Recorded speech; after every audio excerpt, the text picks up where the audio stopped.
Assalamualaikum warahmatullahi wabarakatuh. Perkenalkan, nama saya Ditya Panugraha selaku host, dan rekan-rekan saya yaitu Alfat, Azami, dan Michael. Silakan Alfat. Ya, nama saya Reza Al-Fatih. Saya di sini sebagai narasumber yang akan membawakan tema tentang energi terbarukan. Silakan Ami. Nama saya Muhammad Haji Ahmad Subandi. Saya sebagai membuat skrip dalam podcast ini dan juga editing video. Ya, silakan Mike. Ya, nama saya Epifanius Michael Gabriel sebagai kameramen dan juga editing. Langsung saja ke podcastnya. Halo semuanya, selamat datang di podcast kami.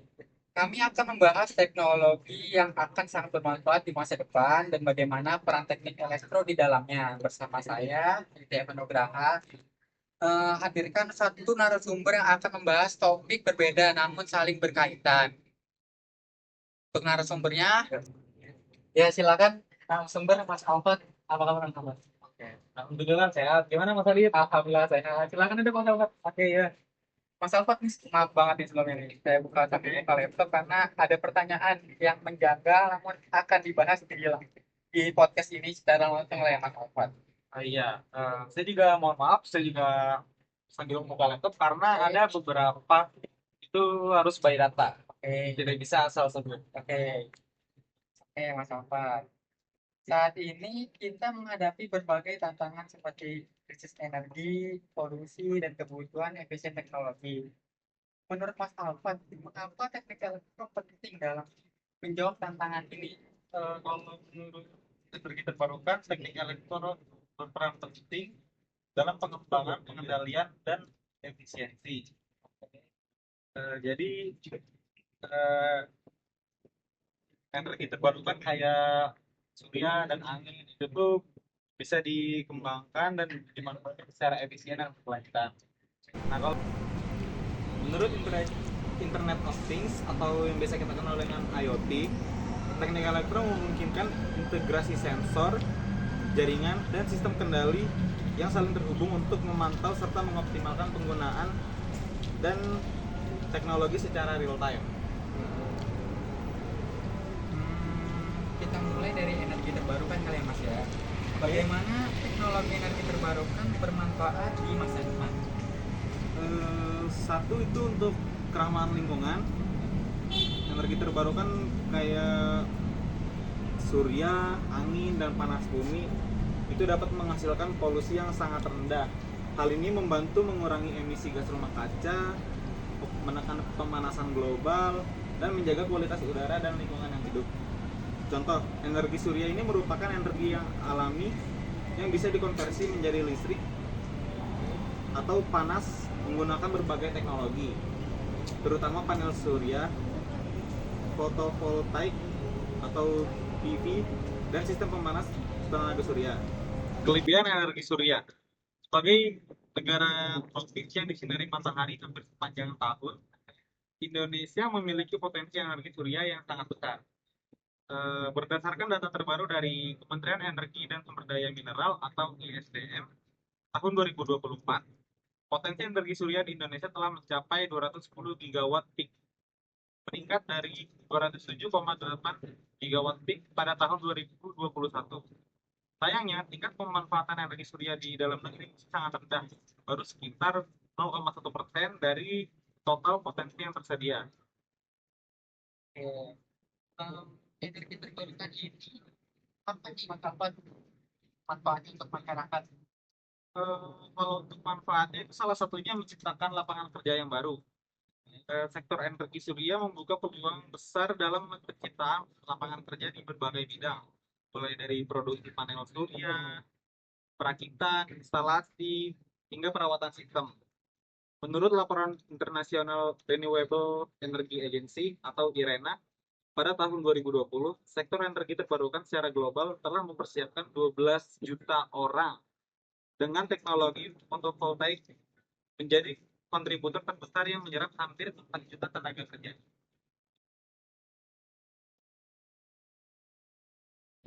Ya, kalau tadi ada menciptakan lapangan kerja, Sekarang itu yang kedua, menjamin stabilitas harga energi.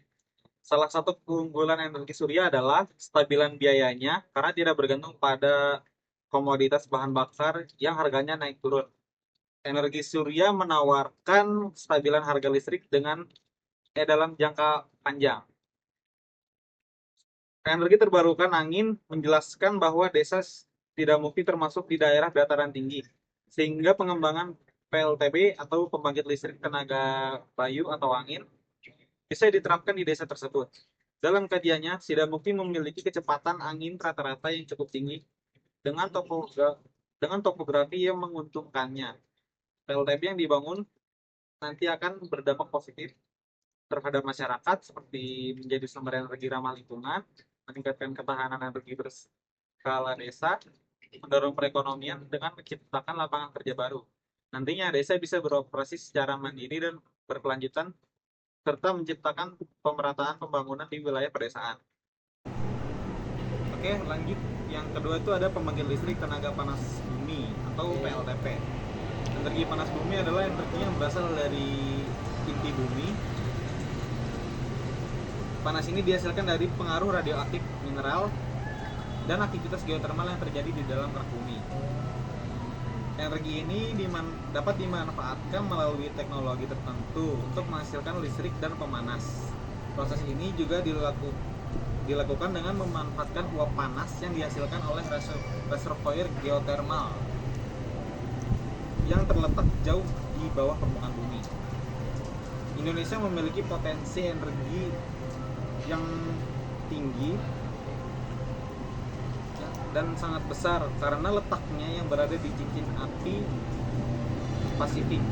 Diperkirakan Indonesia memiliki sekitar 28.000 megawatt potensi panas bumi yang dapat dikembangkan. Namun hingga saat ini baru sekitar 2.133 megawatt yang telah dimanfaatkan. Energi panas bumi yang merupakan sumber energi bersih menghasilkan emisi gas rumah kaca yang sangat rendah dibandingkan dengan pembangkit listrik berbahan bakar fosil. Hal ini membantu mengurangi dampak negatif terhadap perubahan iklim. Itu juga berpengaruh dengan pancaroba yang saat ini terjadi. Selanjutnya, menurut Mas Alfat sendiri, apa itu IoT dan mengapa penting? IoT, Internet of Things, itu adalah konsep di mana perangkat fisik seperti sensor, alat elektronik, mesin atau kendaraan terhubung ke internet dan dapat mengumpulkan, mengirim serta menerima data secara otomatis dengan real time atau secara langsung.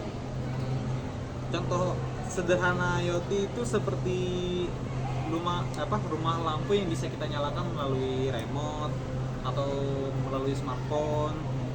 Terus juga ada smartwatch yang bisa mendeteksi detak jantung kita atau lebih tepatnya tekanan darah kita itu. Lalu ada sensor kelembapan tanah untuk pertanian. Lalu ada CCTV yang bisa dipantau dengan jarak jauh. Lalu juga ada GPS untuk kita membantu mengetahui lokasi seseorang atau lokasi yang ingin kita tuju. Oke, lanjut ke pertanyaan yang kedua, mengapa IoT itu penting?